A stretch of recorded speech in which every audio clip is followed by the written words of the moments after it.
Тамашачылар, бездә кунакта Татарстанның һәм Башкортстанның халык артисты Гөлсем Исанголова. Гөлсем ханым, исәнмесез? Исәнбез. Гөлсем ханым, инде 17 декабрь көне Камал театрында сезнең юбилей кичәсе узачак. Нинди хисләр белән каршы аласыз әлеге көнне? Эй, йөрәкем. Аның бар яртысы шатлык, яртысы кайгы инде ул. Бигрәк бит мин зарланып әйтәм түгел. Ходай Тәгаләгә рәхмәтләр яусын. Менә без күп шепкинчеләр шушы яшькә җиткәнебезгә. Безнең хәзер теге парад китте. Барыбызның да 80 яшьләр тулды. Беренче уздырдык Әхтәм Зариповныкын, аннан соң уздырдык Рабит Батулланыкын, Наил Дунаевныкын, Ринат Таҗетдиновныкын, Нәҗибә Ихсанованыкын, шуннан Рауль Шәрәфиевныкын, хәзер минем чиратым. Флора Хамитовныкын да алдарак уздырдык, аның 36-нчы елгы инде ул. Бuna берәүбез калды инде хәзер. Әсәр Шакиров ятим булып. Юк, без бик әйбәт курс булды. Чыгарганда ук кайткач та без барыбыз да тырыш булдык. Шундый көчле курс инде. Сез уйнаган рольләрдә режиссер уйлау буенча хатын-кыз мескен образда күзалланса да, сез уйнагач ул горуурга әверелә. Алдан күзалланган ямсыз образ сез уйнагач матур ханымга әверелә. Менә шундый горур характер сездә кичкенәдән үк бирелгәнме, яки тормыш сезне шулай иттеме? Нәселдән дә бирелгән, һәм тормыш тагын үстереп җибәрде. Чөнки авырлыклар бик күп күрдек. Мин инде үзем менә шул ятим калып, бөтенләй әти сугышта, әнине үтерделәр.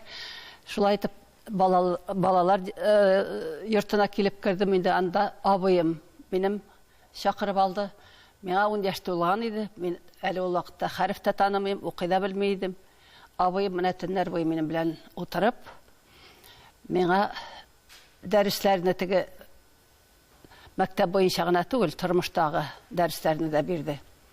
Нык булырга, үзең карарга, үзең көчеңә ышанырга, менә ялагайланмаска, урлашмаска, барысында гадел булырга, ярдәм итәргә кирәк. Башкаларга әгәр дә син көчлесең икән, менә шушы әйберләрнең барысында тукып килеп, миннән кеше ясады инде, дөресен әйткәндә. Абыемның күп өлеше анда. Гөлсем ханым, әйдәгез әле ханыма спектакльнән бәләкәй генә өзеп карак китик. Аннан инде әңгәмәбезне дәвам итәрбез. Ярый. Сәгелкәш. Вано. Канагатмы? Ханымадан бик куркам. Не? Хатын түгел, итәкле шайтан бит ул. Эше ашамый, тәмәке исни, кулы бик катаның. Ханыма! Исегіз кеткен икән ханыма дип. Исең китәр шул. Син аның князь Цицишвилине нишләткәнен хәтерләмисеңме ни? Нишләтте? Нишләтте. Аннан соң беркемгә дә өйләнә алмады. Мин аннан курыкмыйм. Минем югалтыр нәрсәм юк.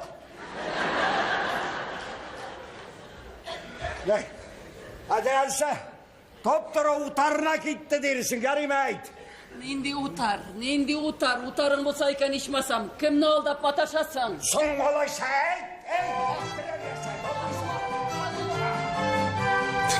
Репетициялар күз алдыннан үткәндерәйме шушы үзекне күргәч?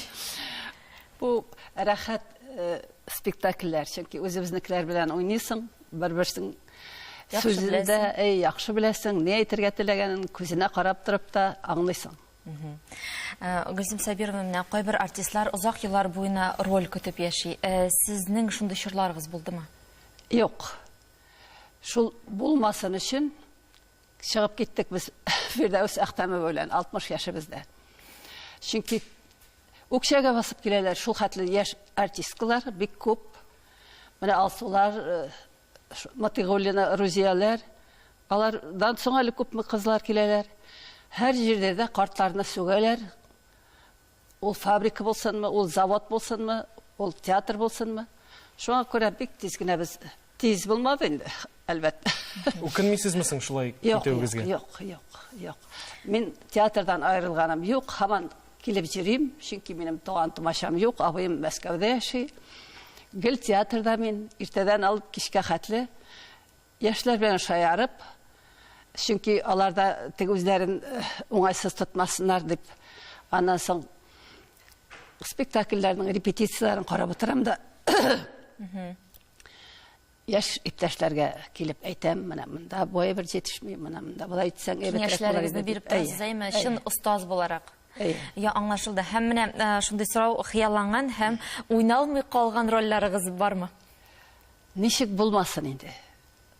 Менә кешене ашатасың, һаман туймыйча кала бит. Күзе туймый.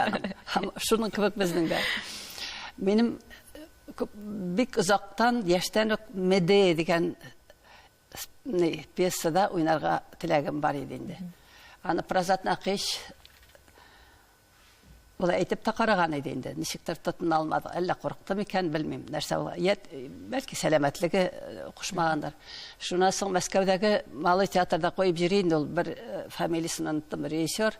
Безгә килгәч Шамил Зинурович директор чагында әйдәгез мин куям, менә бу шушындай ни туры килә, шулай дип. Менә шулай калды инде, сөйләшү генә калды. Гөлсем ханым, күз алдына китерсәк, менә Гөлсем Исәнгулова дигән кеше, мәсәлән, театр дөньясына кирип китмәгән булса, ул кайсы өлкәдә эшләр иде микән? Мин теләсә нинди өлкәдә эшлидем. Әле без 25 еллыкны уздырырга дип Уфага кайткач, укытучыларның яртысы юк инде, яртысы нишләп син артистка булып Татарстанга киттең? Без бит сине нефтяной институтка кертеп, завод директоры, я булмаса берәр фабриканың директоры булса да булыр дип өмет иткән идек дип әрләделәр инде үзләренчә. Юк, мин югалып кала торган кеше түгел, һәм бер эштән дә җирәнмим, һәммәсенә дә мин күнегә алам. Хөрмәтле тамашачылар, Гөлсем Исәнгулова турында тагын да күбрәк беләсегез килсә, аның рольләрен бергәләп карап исегезгә төшерәсегез килсә, рәхим итегез Камал театрына. Кабатлап китәм. 17 декабрьнең кичке сәгать 7-дә минем юбилеем булачак. Шуны әз генә таныштырып китәсем килә. Иң беренче без Наил Дунаев белән Хуш назлы гөл спектакленнән аның яртысын уйныйбыз. Ул куелган иде 68 елда. Менә 50 ел узды. Миңа ул вакытта 30 яшь иде, хәзер инде 80. Шуңа карамастан без уйнап күрсәтергә булдык. Шуннан минем турыда Равил Шәрәфиев чыгып сүз сөйләячәк инде. Бөтен серләрне ачып бетермәгез инде. Бик кызык булырга тора бу инде. Кичәне тамамлый.